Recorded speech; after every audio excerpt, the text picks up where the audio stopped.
In this video, we're going to find the present value for an account. I'm going to use the present value formula in Excel.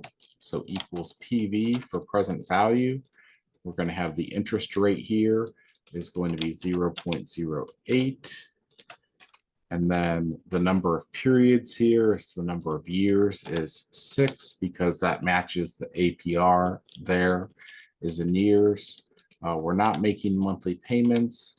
We want the future value to have the opposite sign. So I'm going to call that negative 65,000. And we're just going to put in a 0 here for end of the period instead of beginning of the period. And we're going to hit enter, and we need to deposit $40,961.03.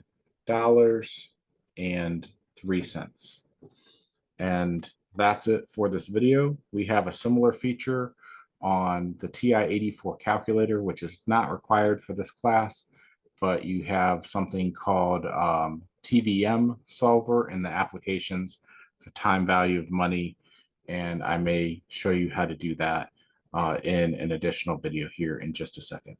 So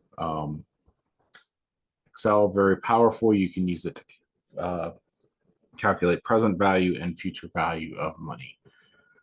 All right, that's it for this video. See you for the next topic in 4B.